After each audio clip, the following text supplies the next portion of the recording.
middle-sized ginger dog. None of the zoo workers who were milling aimlessly around the park had reacted to Abu Laith's outburst. They were used to it.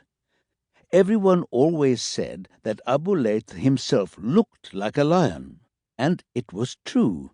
He was 5'6", with a rock-hard keg of a belly and an opaque halo of orange hair. His nose looked like it had been hewn from a boulder and sprinkled with freckles. He spoke in a roar. That was why they called him Abu Laith, which, loosely translated, meant father of lions. Since he could remember, Abu Laith had loved animals and devoted himself to them at the near absolute expense of humans. He had raised dogs, pigeons, rabbits, cats, and beetles, and held them in his hands when they died. For his third eldest daughter's birthday, he had driven a herd of sheep into the family home. He had once given a baby monkey a shower in his garden. He had one ultimate lifelong ambition: to live on a farm with large predators roaming free around him. In Mosul, this was considered a suspect ambition. It had possibly something to do with the restrictions on animals in the Quran and the Hadith. In the holy texts, dogs were listed as haram, forbidden, along with pigs, donkeys, wolves, glowworms, and all such bloodless animals, snakes and chameleons, animals that have blood, but whose blood does not flow. Most people, even if they weren't religious, thought that dogs were dirty and somehow unsavory, in the way that people in Europe felt about rats, plague carriers, and unclean beasts that defiled their surroundings. Though some families kept pets, it was considered disreputable to own a lot of animals. Among the people of the great city by the Tigris, animal lovers had a shady reputation as hustlers, fighters, and panhandlers. Pigeon breeders, a fraternity to which Abu Laith also belonged, were especially dodgy. Under the Iraqi legal system, pigeon owners were not considered trustworthy enough to testify in court. They had a reputation for always getting into fights and drinking too much whiskey.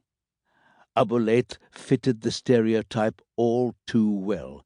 He was a shakawa, a kind of good-hearted neighborhood thug, the sort of man you might call if you needed an extra pair of fists in a fight, or if someone was harassing your daughter and needed to be scared off.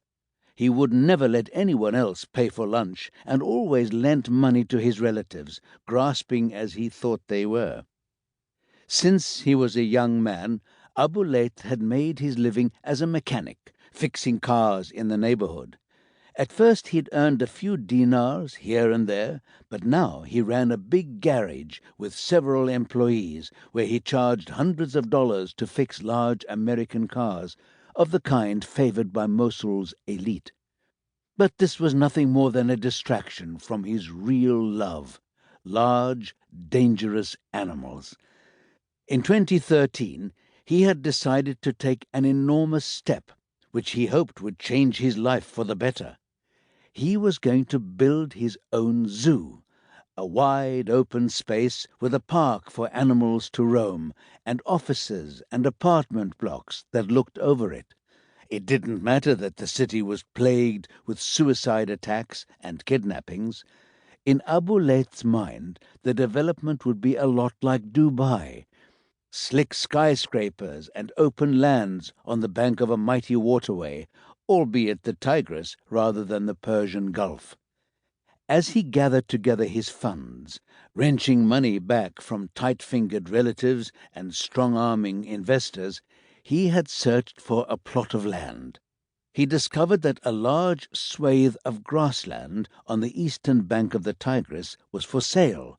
There was already a zoo next door.